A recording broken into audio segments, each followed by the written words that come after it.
Well, good evening. It is the 10th day of July, the year 2024. Many thanks for choosing Newswatch right here at Hope TV. Well, the youth now seem to have taken a different approach in voicing their grievances, with a couple of them taking their grievances to their governors, as is the case in Nandi County, which forced Governor Sang to have a sit-down with them and collect their grievances. Well, what's your thought on that? Will it help in solving the issues that have been facing the devolved units and also holding the devolved units accountable in terms of leadership and service delivery?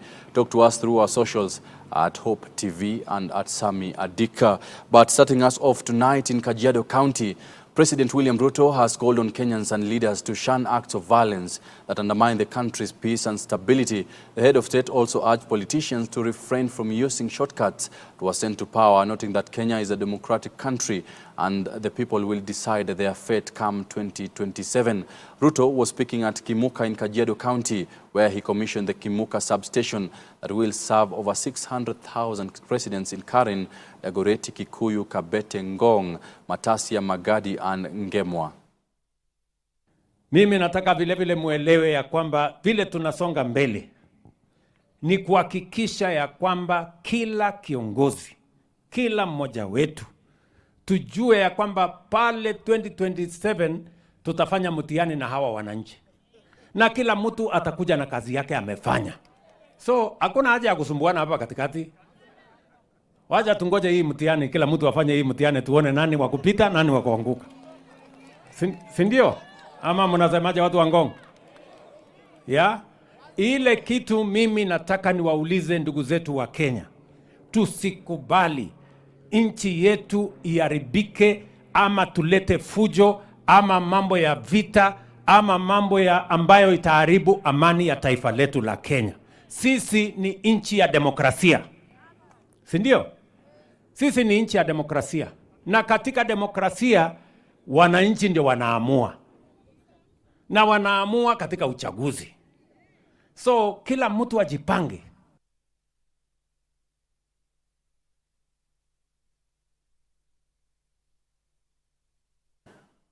Well, away from that, Prime Cabinet Secretary Musalia Mudavadi has disclosed to the Senate statistics revealing that 316 Kenyans have tragically lost their lives while working in various Gulf countries over the past 12 years.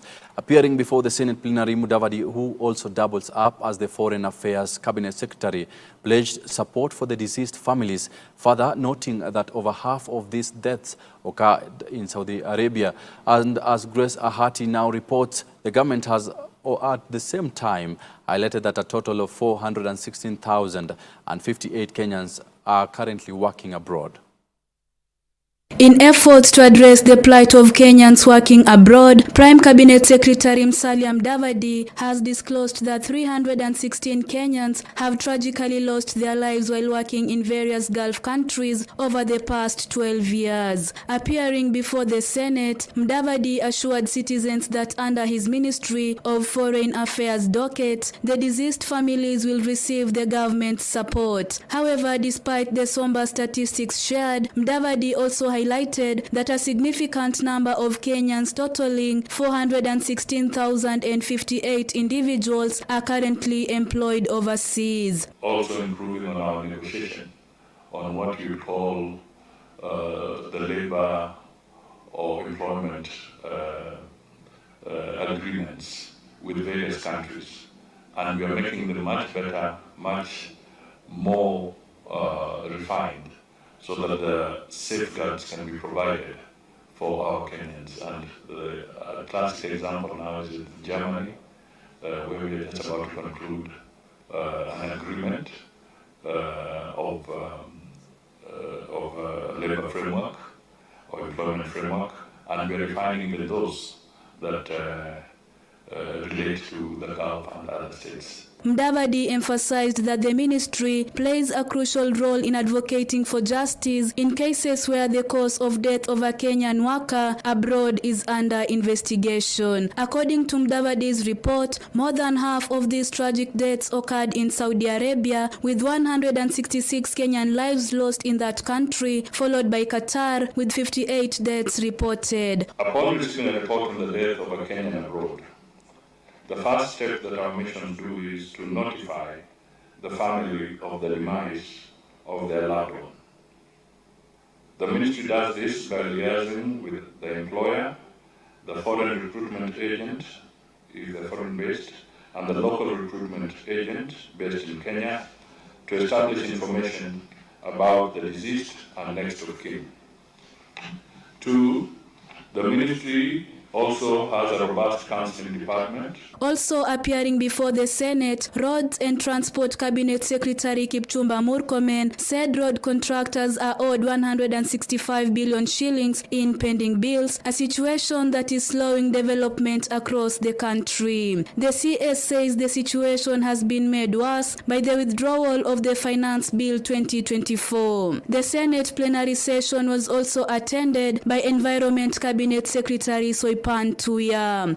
Reporting for Hope TV Newswatch, I'm Grace Ahati. Well, many thanks, Grace Ahati, for that specific report. Elsewhere, Roads and Transport Cabinet Secretary Kipchumba Murkomen says Kenyans have rejected increase in levy that will be used for roads development and maintenance. Appearing before the Senate committee, the CS for Roads noted that Kenya is currently facing a funding gap of 78 billion Kenya shillings to maintain its 239,122 kilometers of roads network, which is projected to rise to 315 billion by the end of 2029. Appreciate that 150 billion required a one-off payment of the 150 billion, so that then from the time we came to office, we should then have commenced an accumulation of that amount from there moving forward. Unfortunately, in the first year, we were given a budget of about 53 billion. Of that 53 billion, Mr. Speaker, about 33 or 34 about billion was dispersed, and we paid the contractors in the year 2022-2023. When we paid some of these contractors, because it's distributed, as you know, Parliament budgets road by road, it's distributed a little amount of money across the roads. Some of the contractors were able to go on site. Then in this financial year, which has just ended 2023-2024, the budget provision initially was 73 billion. Then supplementary budgets came in, cut that amount up to 51 billion. By the end of that financial year, on 31st of on 30th of June 2024, which is a few weeks ago, the ministry only had received 25 billion, a half of the disbursements of the budgetary allocation. What does that mean? For the 2 years I've been in office, in terms of budget allocation and disbursement, the actual money that came to the ministry to chase the road portfolio of 150 billion then was only about 50 billion. Now on matters education, the Kenya Union of Post-Primary Education Teachers, KUPPET, has raised concerns about the reduction of the examination budget and audited by the Treasury in the ongoing implementation of measures to reduce spending. KUPPET says that the reduced budget for 3 months for the national examination administered by the National Examination Council of Kenya, NEC, now poses a big challenge on how the examinations will be administered. Doli Mwirigi Mbuvi reports. It's only 3 months before the final exams for the grade 6 and the end secondary school education, and already the Kenya National Examination Council (NEC) has no budget to administer the exams. This is according to the Kenya Union of Post-Primary Education Teachers, KUPPET. In a press briefing today in Nairobi, KUPPET leaders have raised concerns about the reduction of the exam budget being audited by the National Treasury. I don't know whether the government want to privatize the administration and marking of exams, or they want to administer it online. We are not sure what they are going to do, because right now the Examination Council has no budget. So the examinations lie at the center of education. And education being a public good, we are prevailing upon the government to protect education in this country, because even if they are undertaking austerity measures, education must be prioritized. So we are asking the Treasury and the Minister of Education to move with speed and reinstate the budget for the National Examinations Council, because teachers are not ready to offer services for free. We have been offering services at minimal cost, but we are not ready to offer it for free.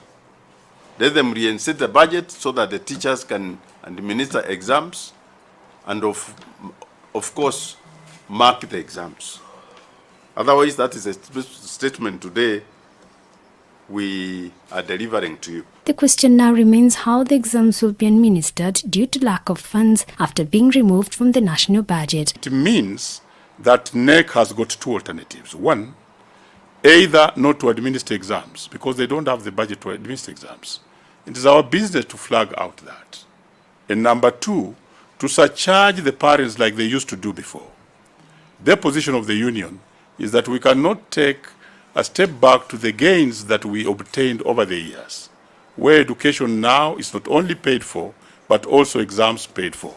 And therefore, that is why what we are indicating, that it is very important that as we carry out the austerity measures, we must make sure that education is safeguarded. Not only the Kenya National Examination Council, because exams have to be administered in the next 3 months, but also because education is a unit that generates the future of the country. Meanwhile, the union has raised concerns that some teachers are not getting treatment from the hospital due to non-remittance to the medical insurance. They have blamed the Teachers Service Commission of failing to remit medical cover deduction to hospitals. Yes, we have written severally to the Teachers Service Commission of the wanting nature of the medical cover. In fact, we have been grappling with the issues of co-pay, the issues of delays, the issues of generic medicine. But as we were coming out of this, now the entire scheme has collapsed. And so we are asking the government and the Teachers Service Commission to move with speed, because teachers are suffering. KUPPET teachers in Embu County had early issued a 7-day strike notice due to TSC's failure to submit the medical allowance deduction. Doli Mwirigi Mbuvi for Hope TV, Nairobi. Well, away from matters education, 2 anti-finance 2024 protesters suspected of leading demonstrations in looting Kieni supermarket have been released by a Nanyuki court on a 20,000 cash bail. This is after Nanyuki resident magistrate Deche earlier on dismissed an application by detectives seeking to have Joyce Wangoi Maina and Peter Mwangi Wangai detained for 14 days to enable them complete investigations and charge them with theft and destruction of property amounting to 300 million Kenya shillings on grounds that there were no compelling reasons to detain the two.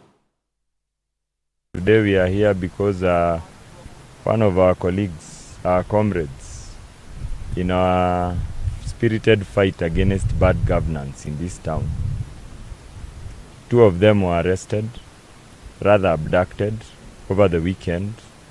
They were arraigned in court yesterday. The DCI sought to hold them for a further 14 days. However, a ruling has been delivered and they have been admitted to bail and bond terms.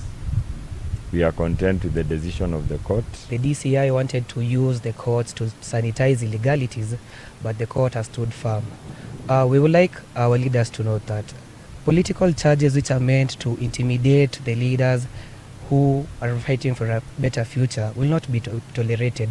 We are past those days, and we as the Gen Z, particularly I myself, we believe that the future is bright and we shall stand firm, and the courts are here to stand with us.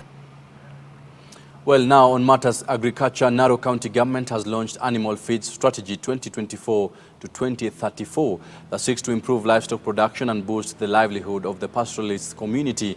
Narok County Deputy Governor Tamalinye Koech has called on farmers to form groups which will enable the devolved unit provide free trainings, seeds and other farm inputs to improve their production with ease.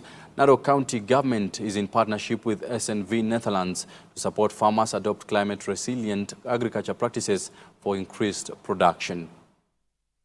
Today we had a launch of the Narok County Animal Feed Strategy that we have agreed with the cabinet. Na sasa leo tumekuja kuilaunch hapa Cebu.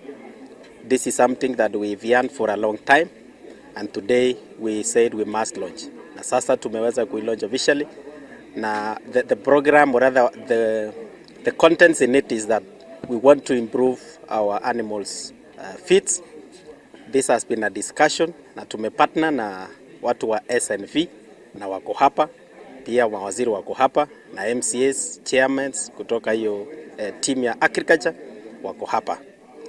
We have partnered with SNV for the last 3 years, and the success is that they are extending for the next 1 year to make sure that our community is not hit with drought, or our community is not affected with drought. And because we cannot foresee drought in the future, what we are doing is preparation. In case there is drought, our animals will have enough feeds, and which will be sustainable to them. What I can say is that the past 3 years have been very challenging because of the drought, and that is why we are asking our donors to give us an extension.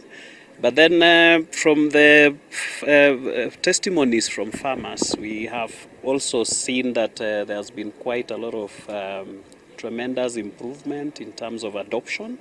We have had farmers say they have seen improvement in terms of the quality of livestock, but also the amount of milk being produced because of using improved technologies that SNV Calro has introduced, and with the support of the county government, we have been able to take it to the farmers.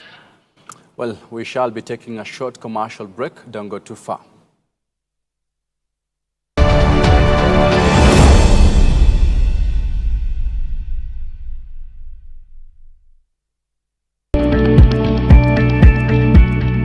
Kenyans don't seem to really love this insurance business, and some will use excuses such as, at the time of claim, we're taken round in circles, so we are averse. Yet the risk is there. You're talking about risk right now. We have to look at risk. Yeah. So how do you help them to see the whole picture? It's one of the things that whosoever is giving you finances will ask is, do you understand the risk in your business? Every business has risk. Of course, the question is, should I get into business? I usually say even life is a risk. To wake up is a risk, so decide whether you want to do that. So do you understand the risk in your business? It's important that you are able to do that and show your partners that you have been able to mitigate, because you either can mitigate, you can either avoid it, or you can figure out how to learn to live with it. Whatsoever it is, that knowledge is important. This week on Testify. I loved doing ministry since then, yeah, but that was not my passion to be a pastor, yeah. It was not. I didn't even see myself as a pastor. Okay. I have never even pictured myself as a pastor. I was like, I'm going to be serving the church. Yeah. Of course, I'm going to be in the church somewhere, but as a pastor, I don't think so. Did you consider that this pastoral thing? Yes. Actually, Aki, the pastors who preach the gospel, which many people don't want to hear, yeah, they are not always living luxurious life, driving big cars, yeah, but yet we are supposed to be blessed. Only on Hope TV. Look and live. Aya, I'm not go TV stream. It's free. Go TV Stream iko mkononi na ni free. Download Go TV Stream app for free. Enjoy live TV na shows kamia nane. Download and watch later, anytime, anywhere. Go TV Stream iko mkononi na ni free. Available to active subscribers. Go TV, love it.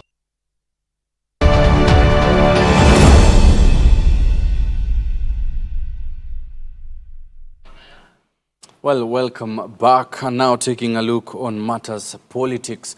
Former Prime Minister Raila Odinga has denied the possibility of handshake between him and President William Ruto following his meeting with President Ruto on Tuesday at KICC. This follows a hit back from Kenyans online who have rejected a plan to have a broad-based political arrangement to chart the future from the current situation the country is facing. After meeting with ODM Secretary General Edwin Sifuna, among other ODM leaders, Odinga, through his X account, noted that he has received the Gen Z's discontent following his remarks at KICC.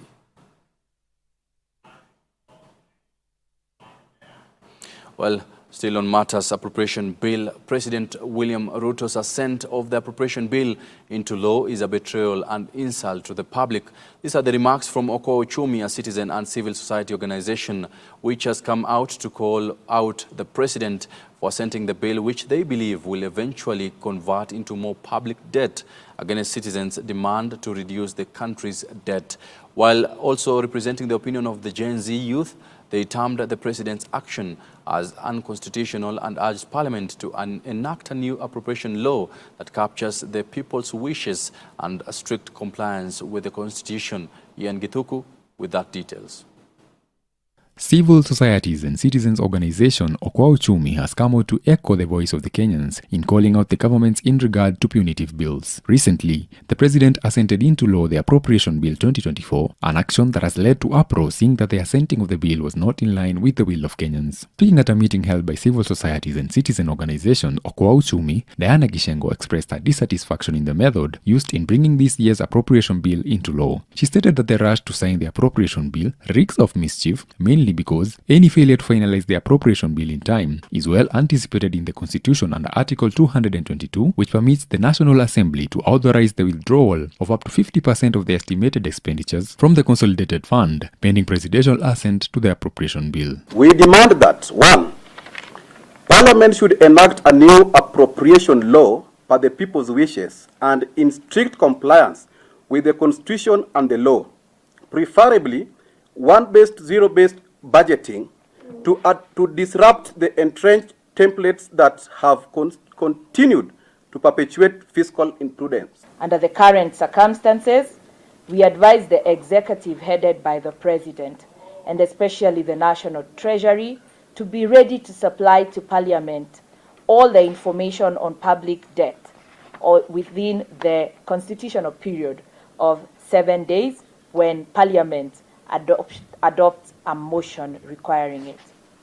The information submitted to Parliament will then be handed over to the Auditor General and indeed to the public to conduct a forensic audit and a performance audit of public debt and submit the findings to Parliament and we, the people of Kenya. Gishengo also called out the president for what she termed as performing a self-audit. This is in connection to the recent release of names who are selected to lead the audit of the national public debt that was announced by the president. According to the Kenyan constitution, the president has no power to appoint a task force to audit a public debt, as that power belongs to Parliament as per Article 211 of the constitution. That power belongs to Parliament, and indeed as per Article 211 of the constitution, Parliament has the power to impose reporting requirements on all public debt, and whenever they require any information, all they need to do is pass a motion, and that information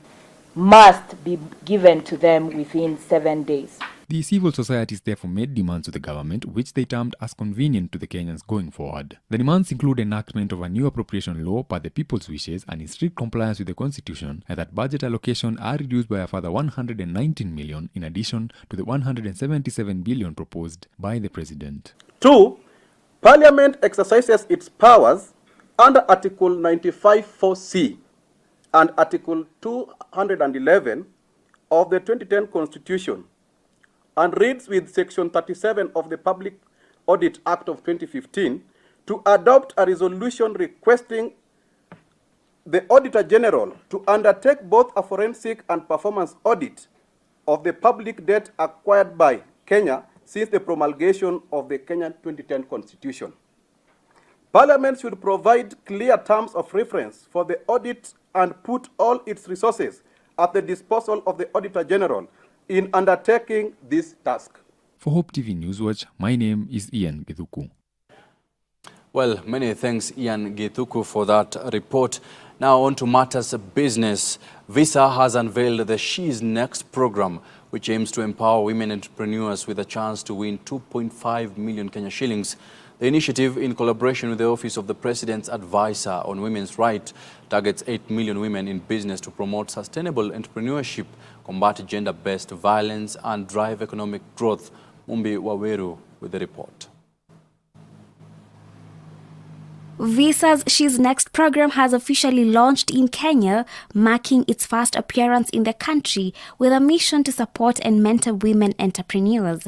5 women pitched their business ideas, with one to receive 2.5 million Kenya shillings in funding and mentorship. Since 2020, Visa has invested over $3 million in over 250 grants and coaching for women entrepreneurs through the program globally. And for the first time, this program has come to Kenya. The program, which highlights Visa's commitment to women in business, aims to foster diversity, inclusion, and incremental progress by providing essential resources, networks, and opportunities. Globally, Visa has invested $350 million in the program, demonstrating its significant impact on women's economic empowerment. The objectives of She's Next.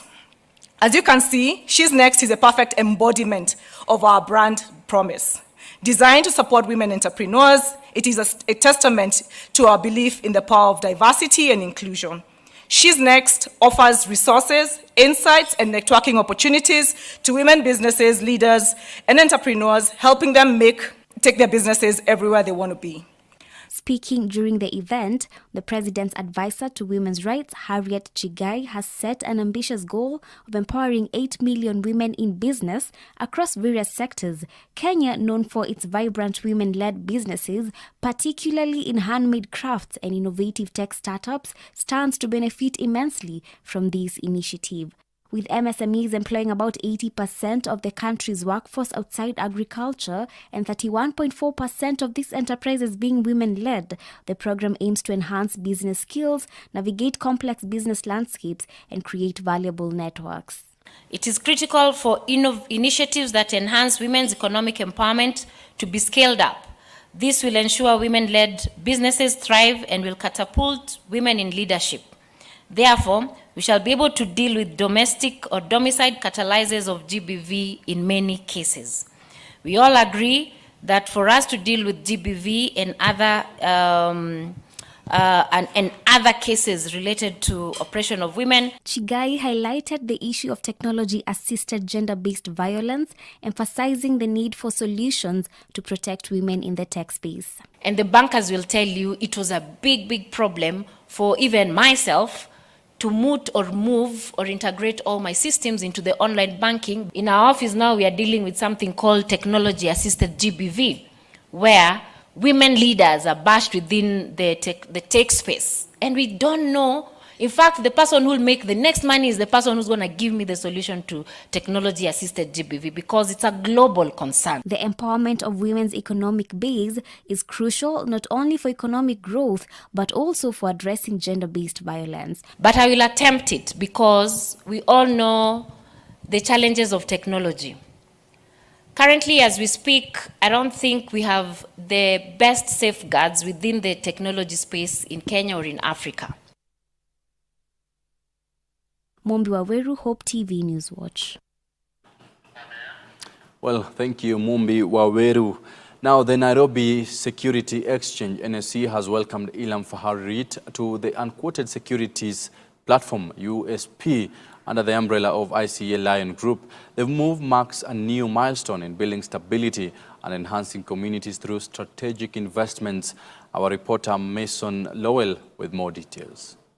Ilam Fahari Real Estate Investment Trust has been admitted to the unquoted securities platform USP of the Nairobi Securities Exchange following a comprehensive restructuring. At a bell-ringing event today, Ilam CEO Ensign Kihanda expressed his confidence in the REIT's future, stating that the move will unlock the REIT's full potential growth and attract new investments. But the whole idea is that it was an intent to position the REIT, having cognizance and addressing the facts of the historical challenges that the REIT has faced, that we are here today in order to ensure that we are able to place the REIT on a strong footing. So I hope I have given you a snapshot of how we have gotten here, and we look forward to engaging with you as we look forward to a bright future for the Ilam Fahari REIT. Thank you very much. The restructuring is now part of a strategic review that began in 2021 to address the challenges and improve returns and market performance. With the support of the board, undertake some very significant measures to ensure that we are able to place the REIT on a strong footing. And that is where the restructuring process started, and it was clear the advice that we were given was that we needed to ensure that we were able to get the REIT of the main investment market, especially because of the pricing challenges and other issues that relate to the status of the REIT. The Capital Markets Authority Chief Executive Officer Wycliffe Shamia highlighted the importance of the USP in fostering growth in Kenya's real estate market. If you remember, sometime early 2020s, we did launch the unquoted securities platform. For us, this has very great potential because you list yourself on a platform where, of course, the listing requirements are relaxed. And basically, many others, not only companies, can list on this platform. It offers a lot of potential. Echoing these sentiments, NSE CEO Frank Mwiti commended the leadership of the Ilam Fahari for their commitment to unit holders. I think today's admission, of course, is of great significance and marks a new journey for the Ilam Fahari REIT, and more importantly to its unit holders of the REIT, following a successful restructuring that involved, as the previous presenters have said, transitioning from the main market of the NSE to the USP. Ilam plans to double its portfolio value to 7 billion within the next 3 years by acquiring high quality assets in prime locations. This restructuring is expected to offer unit holders increased flexibility and reduced costs. We are confident that the market will continue posting increasingly strong performance this year on the back of what we all expect will be strategic economic reforms on the back of some of the agitations that are happening in our country. And more importantly, us as NSE will continue to be a true partner to the private sector, the capital markets fraternity in particular, and of course the investor community. Reporting for Hope TV Newswatch, my name is Mason.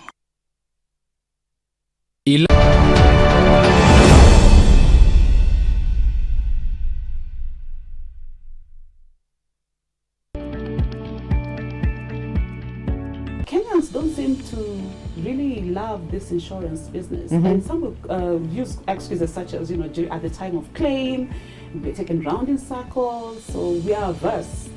Yet the risk is there. You're talking about risk right now. We have to look at Exactly, risk. yeah. So how do you help them to see the whole picture? So one of the things that whosoever is giving you finances will ask is, do you understand the risk in your business?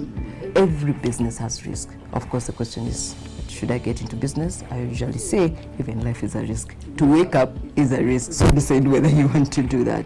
So do you understand the risk in your business? It's important that you are able to do that and show your partners that you have been able to mitigate, because you either can mitigate, you can either avoid it, or you can figure out how to learn to live with it. Whatsoever it is, that knowledge is important.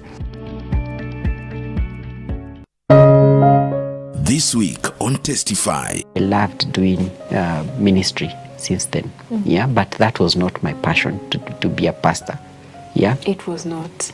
I didn't even see myself as a pastor. I have never even pictured myself as a pastor. I was like, I'm going to be serving the church. Yeah. Of course, I'm going to be in the church somewhere, but as a pastor, I don't think so. Did you consider that this pastoral thing? Yes. Actually, the pastors who preach the gospel, which many people don't want to hear, yeah, they are not always living luxurious life, driving big cars, yeah, but yet we are supposed to be blessed. Only on Hope TV. Look and live.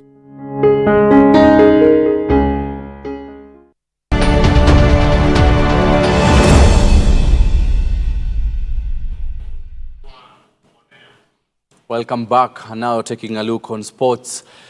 Starting us off, Ulinzi Starlets have secured their third consecutive Football Kenya Federation Women's Cup title after overcoming Kibera Soccer Ladies with a 2-1 victory at the Police Circle grounds this evening. The win marks a hat-trick of wins for the Starlets, a feat made even more remarkable by the cancellation of the 2022 edition due to a FIFA cancellation, or rather suspension. Ilipoanza Linda Kiara anatupia kambani la pili, anaweka katika nafasi nzuri ya kuibu iliyopita, wanafunga goli Linda Kiara. Wanaanguka nayo hapa Nedi Atieno, wanaanguka na Kibera Soka dakika 39, aliunganisha Petra atakuwa kiwa kabidhi taji Ulinzi Starlets. Na kukumbusha tu wakati huo anaingia Stella Max Milarobi anafanikiwa namna gani? Robi dakika ya 74 Max Milarobi anaudokua mpira kiwango cha wastani, kinamzidia ujanja Judith Osimbo, anawarudisha mchezoni Max Milarobi.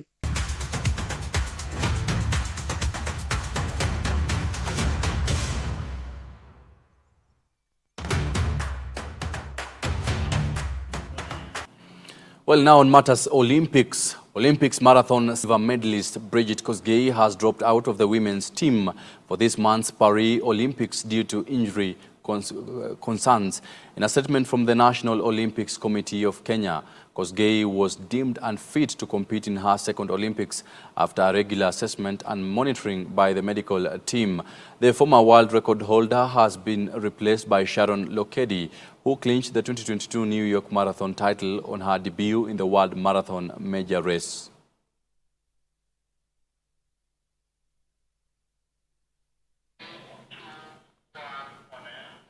And on the Euro 2024, England is looking to seal its spot in a second Euros final in a row as they take on the Netherlands tonight at 10 p.m. East African time. Gareth Southgate's side are just one game away from taking center stage in Berlin's Olympia Stadion, where they could face Spain in the finals on Sunday. The Three Lions head into the semi-finals after a 5-3 penalty shootout win over Switzerland on Saturday, having drawn 1-1. England has also beaten Netherlands once in 9 meetings since a 4-1 win at the 1996 Euros.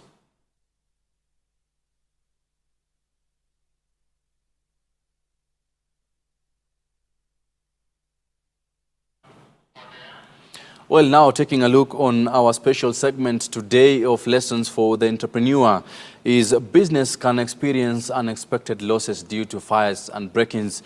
The recent anti-government protests, for example, left traders counting huge losses, forcing others to completely shut down. Jerry Lucy from Wild International spoke with our very own news editor, Melissa Odur, on some strategies that MSMEs can use to regain their businesses back. Here is the conversation.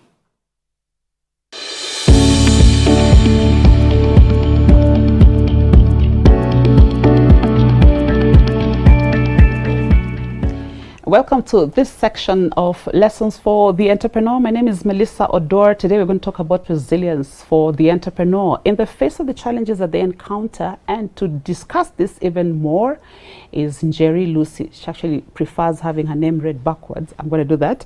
Jerry Lucy from Wild International. Jerry, welcome to the set. You're ready. Is that good backwards? That's beautiful how you put it. And how we are right now focusing a lot more on the Gen Zs and how to capture them. In a lot of conversations that we are having, it is important to have them.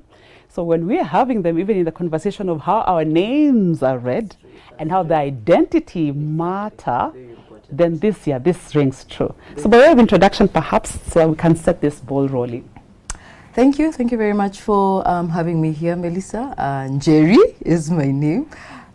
From Wild International. So I lead a cluster of technical assistance. So what does that mean? So it's about being able to diagnose the gaps that exist in a business. And once that is done, to figure out what kind of support is needed. We'll say what in the short, medium, long term. Of course, depending on the size of the business and the capability of the entrepreneur. Our focus is on medium-sized businesses as well as growth stage. Okay. So we sort of try not to focus on startups as such, but if there is need for that, then it will be what's the potential of that business, because at the end of the day, we exist to offer support to businesses that can grow, can thrive, can expand. So just before we had this conversation, you mentioned something like you started with the young when they were starting, yes, and now you're growing with them. Exactly. Tell a bit about that. So that is in the story behind what WYLDE stands for. So the Y stands for the youth.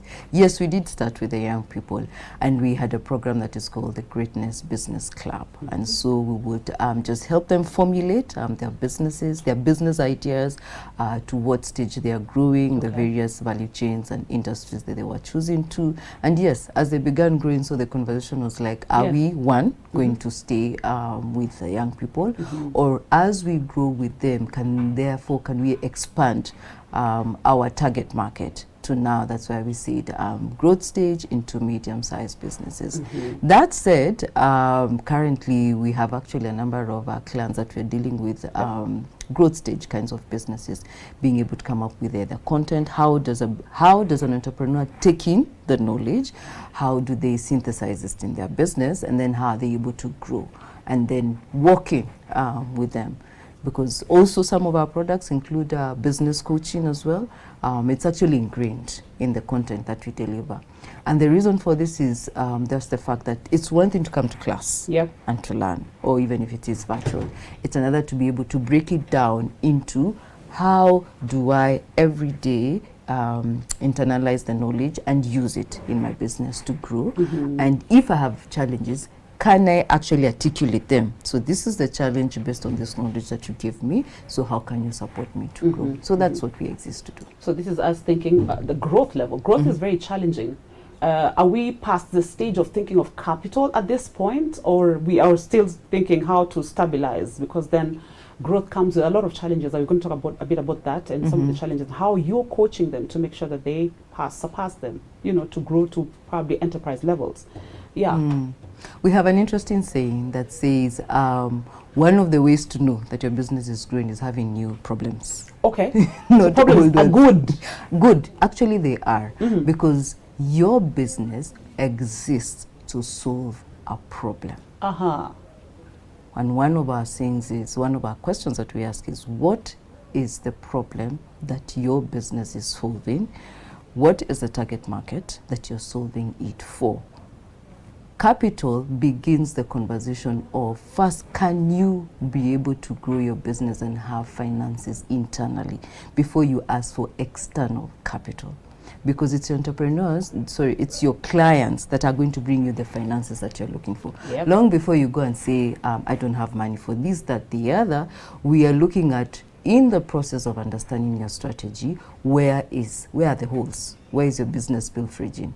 And therefore then, have you utilized the capacity of your business? Have you grown it? Have you been able to attract as much funds as possible in your business for you to say, now I have the capacity to grow, now I need external capital to grow into this market that I have defined. So it is not arbitrary. Oh, wow. Yeah. Okay. So in the face of the challenges that we're talking about, right now we're talking about how businesses are plundered and looted into and burnt and all kinds of dramas because of this anti-government, anti-finance bill protests. So when they face those kinds of challenges to such magnitudes, what kind of capacity building have you given them, equipped them to be able to, withstand and even bounce back? The first place is, interestingly for an entrepreneur, at the point that they begin to speak about their businesses, an entrepreneur and their business sometimes are inextricably intertwined. Yes. And that's well understood. Yes. So that sometimes the coaching has nuances of life coaching. Never mind that we don't necessarily do life coaching. Having said that, is to listen to, so what is it about the life issue that is convoluting the business aspect? And so you hear and understand, because the shock that comes with, and the trauma that comes with everything else that has happened, and understanding that that business could actually have been in debt at the point that this whole drama happened. So it's just to understand that. And an entrepreneur just requires a listening ear. And one of the values that we have is what is called entrepreneurial empathy. So you listen, and you listen until, because part of the wild methodology of coaching is just to be able to hear what exactly is the client saying, and maybe also what is the client not saying. So listening to that, and when you hear, yes, there was an aspect about debt, so how do we manage the growth of the business, or even the bouncing back?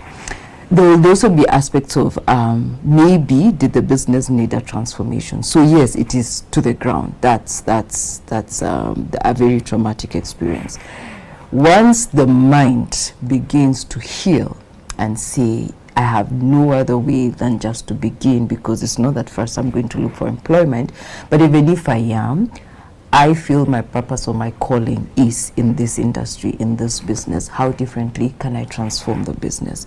So we take the entrepreneur through those steps. So it's both personal as well as business. So once the mind is beginning to see, okay, even with the ashes, there's something that can come out of it, like Phoenix or something like that. So how do we structure that? Do we come back to the same product or service that you are? Do we redefine it? And maybe there could be an opportunity for that. Just from the saying, what with every cloud there's a silver lining, out of a seed that is buried in the ground, something different can come up. So we begin that process, and if by chance there can be another way of doing it, and you can show the possibility of that business coming back to life, whatsoever the support that you need. So you begin to empower also the entrepreneur that you actually can speak to the various people that were your one, customers, two, your suppliers, and three, possibly even the bank or the person who had invested. Because sometimes we actually just need a mindset and a boldness to say, I know the value that I have. Can I go and share it? That's part of the part of the mindset of the entrepreneur needs. So customers can be actually very understanding, but going back to also what kind of an entrepreneur were you? If you took care of your customers well, it pays back. Maybe you don't have the facility right now. Let's say, for example, you are a supplier of food, of raw material that's supplied into maybe a restaurant or a hotel. At some point, if that hotel or restaurant had some stock, easily you can ask them, can I ask you for a down payment that I'll actually use to get my stock so that I can bring to you. So relationships are important. Very, very important. Use the same, use the same confidence and go to your bank and renegotiate whatsoever the loan that was. You also have to remember the bank is in the business of profit. So they're not, if they sell, if they auction you, well, of course, everything is burnt. Yeah. There's nothing much to auction. Yes. They don't get their money back. So understanding that the other person is also in business is going to say, can we renegotiate my repayment? This is what I can within the capability that I am in. Of course, I've totally assumed on the banks, but I know at the back, behind that teller and that machine is a human being who also would like you to prosper so that they can prosper. So with that process then, as we are talking about your strategy, you're beginning to see there is a human side to this business. And within a couple of, is it months or whatever it is, you're able to grow. One of the things now that you've talked about this country is we have a resilience that I dare say is God-given. Our bounce back, exactly, right? Okay. Yes. It is not to say for that reason we should try and push the limits. Absolutely not. But we've had not very good past, so to say. But people have stories of how do you come out. And you have those people who, one, redefined their businesses. Two, out of that maybe redefined the industries, inadvertently so, but they were able to grow. Others, just a resilience to be able to grow the business and to expand whatsoever the challenges that there are. So resilience is actually a muscle within the human being. It takes such depth from deep within, but it actually does exist. But you also, as you've said, relationships, you also can't grow alone. Because the other thing that we do is we put entrepreneurs in like groups, whatsoever. So because some programs are in cohorts. Out of that also, we do have what are called, monthly events, charged about 1,000 or at most, or maybe 2,000, where entrepreneurs can come and be able to be in a group and conversations with others, and simply networking, using this adage of a certain football team that says, you never walk alone. So really, as an entrepreneur, don't walk alone, but also look for like-minded people who will journey with you and who have the same, and they don't have to be in your industry. They can be over totally. If you're in food, someone can be in tech, another person can be selling fabric, another person can be in the beauty industry. It's just that the core of strategy of just being able to work on your product or your service, being able to meet clients' expectations and exceed them, being able to manage your finances, first understanding that your personal finance mindset is going to be very replicated in the business finance. So you have to be very careful. So this is us also thinking on the flip side, where our uptake for things like insurance to secure a business, Kenyans don't seem to really love this insurance business. And some will use excuses such as, at the time of claim, we're taken round in circles, so we are averse. Yet the risk is there. You're talking about risk right now. We have to look at risk. So how do you help them to see the whole picture as entrepreneurs? So if I take a business that is sort of at the place where they're asking for external funding, I keep repeating external because the expectation is your business is somehow making money, because even that grant will need the finances of the business to be able to sustain it. So come to the place where you're coming to ask for finances. One of the things that whosoever is giving you finances will ask is, do you understand the risk in your business? Every business has risk. Of course, the question is, should I get into business? I usually say, even life is a risk. To wake up is a risk, so decide whether you want to do that. So do you understand the risk in your business? It's important that you are able to do that and show your partners that you have been able to mitigate, because you either can mitigate, you can either avoid it, or you can figure out how to learn to live with it. Whatsoever it is, that knowledge is important. Because of that, then that sort of wisdom is able to give an investor an understanding that you actually then know how to grow your business, risk notwithstanding. So we come to the conversation with insurance. Yeah. And one of the things that we actually did take insurance agents through strategy training, because the conversation is, why do I not like insurance as an individual? So if you're selling to me, ask yourself that question long before the macroeconomic conversations about the government percentages of why we have low insurance uptake. You who is selling to me, understand my problem. My problem is I want peace of mind. Package your insurance like that. Don't tell me, the government will come, that's why you need, or the riots might come, that's why you need. I may not understand. Exactly, a fire might come, floods might come, that's it. That I don't understand. It is that when I sleep, I know I have continuity in my business, whatsoever comes. So you, the insurance agent, the insurance organization, has to learn to speak my language as a business owner. Now, I, who is a business owner, has to begin to understand, why do I have an aversion for insurance? Because what's my mindset about insurance? If I do not see it as me understanding the risk in my business, therefore, there is a blind part I have about my business, then I cannot grow fully. I cannot maximize the growth of the business, because it's in me understanding that risk so that I know how to mitigate it. So as I am growing and expanding, I am not caught unawares, or even if, as we say, acts of God do get me there, there is a way I can, the bounce back aspect of it, it's not from like below the ground, but there's some sort of a foundation with which I can begin begin. So when you talk about Gen Zs, a bit about them, when they're doing a lot of online works, online jobs. In your training, how do you package this to capture their online passions as well as entrepreneurs? Because I know they're making a lot of money. That's why we're tapping into that as a source market, as a revenue for the country. That's true. Yeah.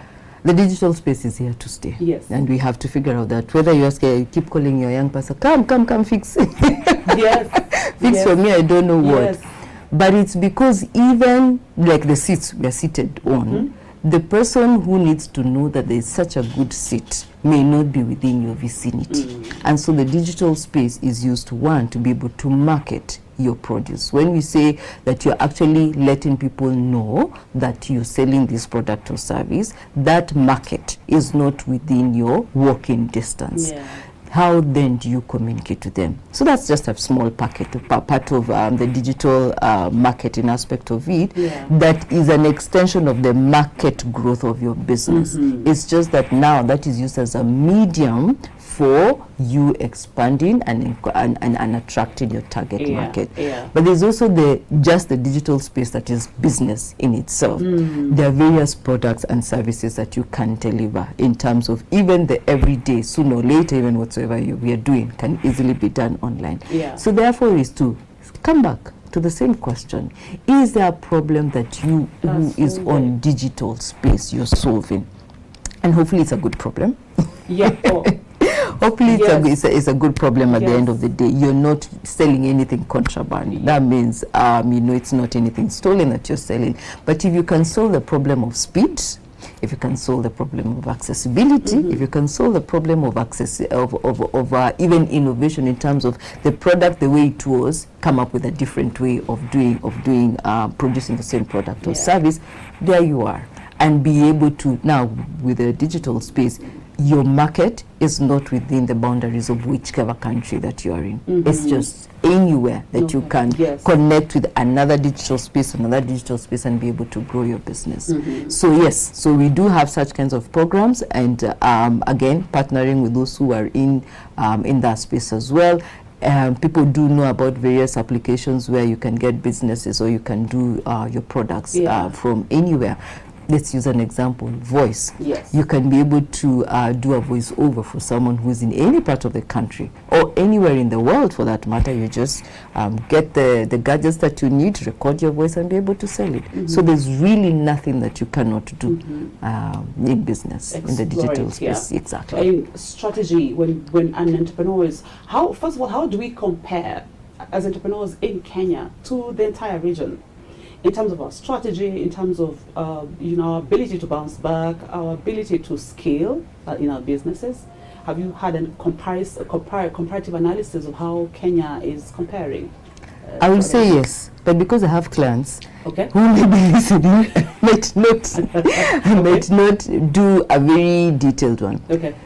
It's simply a gift that we have to be able to say my confinement is not within the country. That even us as a world, we actually are in the region. We are in Uganda. We've done a program in Rwanda, Tanzania, and that is the ones that we have done that are close. But in terms of partnerships, anywhere in this Africa region, we do actually have a business that we actually partner with to be able to sell. But to be able to even reach, at the moment we're actually crafting content for entrepreneurs for a business that is down south. It may have a branch here. So for us, the boundaries that are physical for us really do not exist. Yes, we have the capacity to bounce back. We have the mindset that we are not limited because we are Africans. Actually, part of even how the business began is just understanding that there's a product, there's a service, there's a solution Africa can provide to the world. So far, we've just been singing about, there's a business that has opened in Atlanta because for them, began with Africa dressing the world. How about even for us? Because to see us reach a potential where we are offering solutions to the world, and we actually are, because our way of delivering strategy is very different. One of the things that we usually say is no one wants a whole 1,000 bundle of strategy to be able to be told how to grow their business. One of the things that is short for entrepreneurs is time. Well, many resources, but one of them is time. So they want, when they leave my conversation, they know what to do immediately that will convert into a shilling, into a dollar. Is that possible? And that is one of the things that we have developed. So yes, we actually do deliver such kinds of trainings outside of Africa. Oh, wow. Yeah. Okay. Yeah. So I just going through some of the reports that have come up, I saw one report that actually said among the business segments that have been affected mostly by this protest are farmers. The farming industry, the construction industry has also been adversely affected. Do you work with these two groups? And if you were to sit in their spaces as a trainer, as you work with them, what did you tell them in terms of how to bounce back? Agribusiness has been one of the value chains that we've actually dealt with a lot. But yes, even construction, because I remember we actually did partner with an organization where some of the specific age group was actually around the Gen Zs. And there's one who was in construction, there's someone else who was doing importing of spare parts of motor vehicles. And considering they're female, I think they became very dear to me, considering the kind of industry that they are in. So a straight up answer is yes. And how do we work with them even in this situation? And considering we've come from floods. And so it's we go back to what was the business doing and where can it start where it is. Because somehow, even with all that destruction, there is something that the business was doing. And we'll go back to maybe even what I'd said before, go back to also the relationships that you already had. So you almost like take time to just evaluate the mess. It's because really there's no other way to call it. Evaluate the mess and say, is there a shoot or a bud that is coming out of this mess that has come up in the dryness of my business that I can hold on to and begin that conversation. It could be there's an example I had heard, and I stand corrected, that at some point things like cabbages don't do well when it comes to too much water.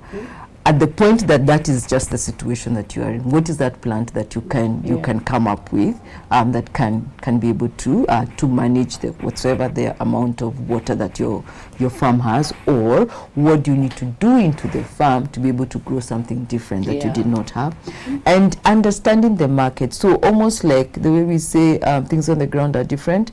At that point, what were people looking to grow, or what was the food that was needed? Give an example. Around the time for the pandemic, there are certain foods that now have become staple by virtue of their health connection.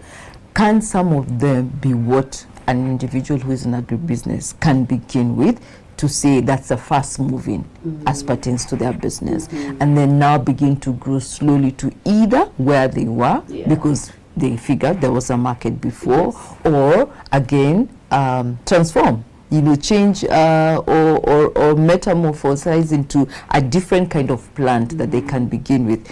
We find also farms where you subdivide because there's a way you can be able to do that, but making sure that the various products and the various plants are not affecting each other, but they actually are supporting each other. So it almost also takes time for the entrepreneur to just do their research, do their study. And I say this very well understanding that, yes, at the point of trauma, sometimes that's the last thing you're thinking about. But if you can just begin to even put a foot in front of the other, somehow, I think it's possible. Oh, wow. Yeah. Thank you. With those remarks, we'll probably close this conversation. We'll pick it up again. Let's talk about the training and making sure that we are doing a bit better than we currently are. And in the face of the shutdown of the Finance Bill 2024, maybe 2025 will give us better prospects of how to look forward and how to make more revenue for our businesses. Definitely. Yeah. So that's Jerry Lucy from Wild International. I hope I'm saying that right. Yes, Thank you so much for your time and having this conversation in the face of the tragic events that have happened in the recent past in our country, and as businesses struggle to ensure that they are back on track. My name is Melissa Dor for Lessons from the Entrepreneur. Until next time.